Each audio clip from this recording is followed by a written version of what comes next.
Cindy, the 500 Speedway Today. Presented by WGU and Lumina Foundation.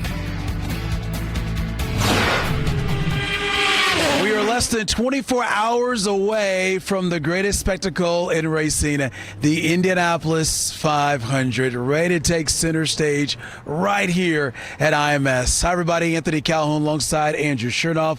The 108th running of the Indy 500 is here.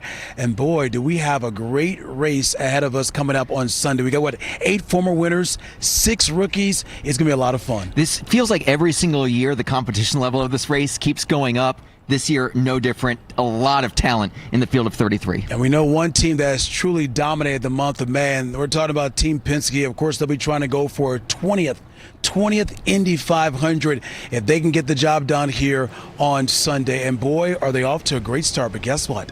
They have the entire front row to themselves. You got Scott McLaughlin. He'll start on the pole. First pole for him in his career at the Indy 500. He's inside row 1. And then you got Will Power there in the middle, former winner as well. And then the defending champion, Joseph Newgarden, on the outside of row number 1. First front row lockout for Team Penske since 1988, and they have not missed a beat this entire month. AC, you mentioned Scott McLaughlin. He's the only Penske driver out of the 3 on the team right now that has yet to win an Indy 500, and he wants to change that. Ultimately, anytime you drive for Roger Penske, you're expected to win at the 500.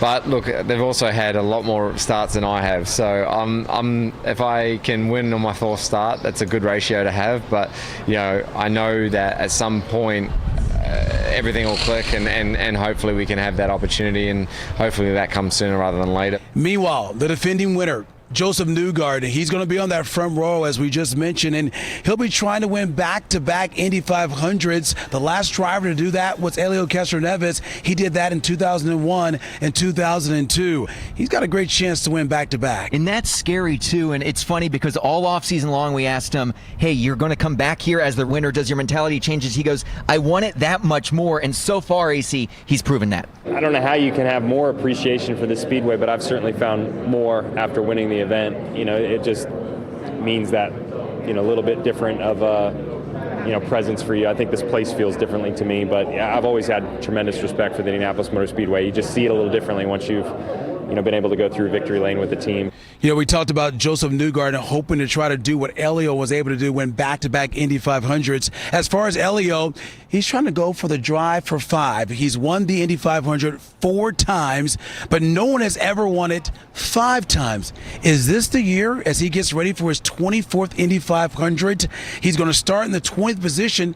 Can he get it done this year? I think he can. I mean, let's face it, Helio has proven in recent years he's able to still win this race even the older he gets. He won this race in 2021, so he's been stuck in this 4-way tie with A.J. Foyt, Al Unser, and Rick Mears with 4 wins here at the Speedway.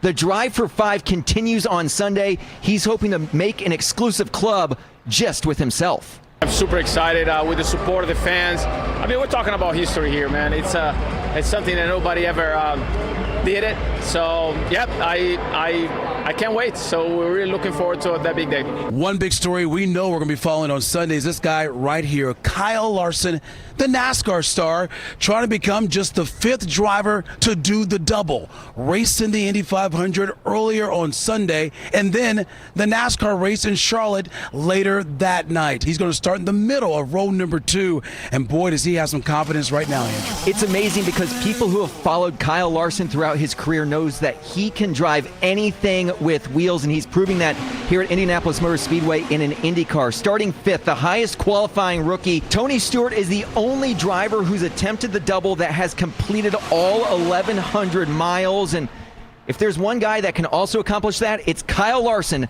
the 2021 NASCAR Cup Series champion. I feel like mentally I'm in a good spot, and kind of just, like I said, I've gotten to check a lot of things off, so I feel prepared and ready to go. And there's still going to be a lot left to learn, I think, as far as the flow of the race during the race. But for right now, I feel like I've learned all that I can learn. Of course, there's so much discussion about the front row for the Indianapolis 500, but coming into this year's race, there's been a lot of discussion about that last row, those last 3 drivers who qualified for the field of 33. You got a Catherine Legg on the inside of row number 11, and then you have a guy named Marcus Ericsson. We could be talking about him winning his third Indy 500 if he can get it done this year. He was so close last year, picking up his second. And then you got Graham Rahal, the veteran driver, on the outside there of row number 11. Very interesting role. Of course, Graham Rahal, he's our driver analyst, and he's gearing up for his 17th Indy 500. A lot of curiosity of what's to come. I think that's a simple statement, but a true statement for me. And fingers crossed we can have a heck of a good Sunday. All right, so now it's prediction time. I'll let you start first. Who are you going with? Oh, so we can see how wrong I am later on. I'm going with Joseph Newgarden. I think he's going to become the first back-to-back winner of this race since 2001 and 2002 with Helio Castroneves. He just seems like there's been a fire in him all season long. Yeah. I think he gets it done. All right, well, I think the guy who's on the pole, he's going to lead this field to green. He's going to lead this field to the checker flag. I think Scott McLaughlin is going to win his first Indy 500, and he's going to do it from pole, becoming the first driver since Simon Pagenaud did it back in 2019. I like Scott McLaughlin to win it all coming up on Sunday. It should be a dynamic race coming up on Sunday here at the Indianapolis Motor Speedway. And don't forget, we've got it covered for you beginning Daybreak Sunday all the way leading up to the race, the best coverage in town.